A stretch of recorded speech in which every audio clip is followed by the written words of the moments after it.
പ്രകാശമേ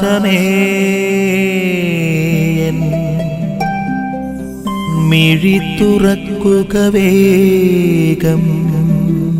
ലൂക്കായുടെ സുവിശേഷം 11-ാം അധ്യായം 1 മുതലുള്ള വാക്യങ്ങൾ ധ്യാന വിഷയമാക്കി മാറ്റുമ്പോൾ ശിഷ്യന്മാർ പറയുന്നുണ്ട്, കർത്താവേ ഞങ്ങളെ പ്രാർത്ഥിക്കാൻ പഠിപ്പിക്കണമേ. അപ്പൊ ഈശോ നമുക്ക് എല്ലാവർക്കും സുപരിചിതമായ സ്വർഗസ്ഥനായ പിതാവേ എന്ന നമ്മൾ ജപമാല പ്രാർത്ഥനകളിലൊക്കെ എപ്പോഴും ചെല്ലുന്ന സ്വർഗസ്ഥനായ പിതാവേ എന്ന പ്രാർത്ഥന അവരെ ചൊല്ലി പഠിപ്പിക്കുകയാണ്. പിതാവിൻ്റെ സന്നദ്ധിയിലേക്ക് കരങ്ങൾ ഉയർത്തുന്ന ഒരു പ്രാർത്ഥന പഠിപ്പിക്കുകയാണ്. പൗലോസിലെ റോമാക്കാർക്ക് എഴുതിയ ലേഖനം 8-ാമത്തെ അധ്യായം 26-ാം വചനത്തിൽ വേണ്ട വിധം പ്രാർത്ഥിക്കേണ്ടത് എങ്ങനെയെന്ന് ഞങ്ങൾക്ക് അറിഞ്ഞുകൂടാ എന്നൊരു വചനമുണ്ട്.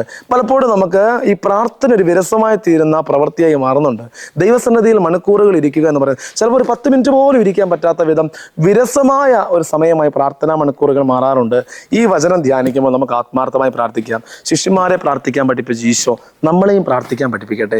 ദൈവസന്നിധിയിൽ ശാന്തമായിരിക്കുവാൻ, വിശുദ്ധ കുർബാനയുടെ മുമ്പിൽ ഇരിക്കുവാൻ, ശാന്തതയോടെ കർത്താവിൻ്റെ മഹത്വം തിരിച്ചറിയുവാൻ തക്ക വിധത്തിൽ പ്രാർത്ഥനയുടെ വക്താക്കളാക്കി ഞങ്ങളെ മാറ്റണമേ. ശിഷ്യന്മാരെ പ്രാർത്ഥിക്കാൻ പഠിപ്പിച്ച ഈശോയെ ഞങ്ങളെയും പ്രാർത്ഥിക്കാൻ പഠിപ്പിക്കണമേ എന്ന് നമുക്ക് ആത്മാർത്ഥമായി പ്രാർത്ഥിക്കാം.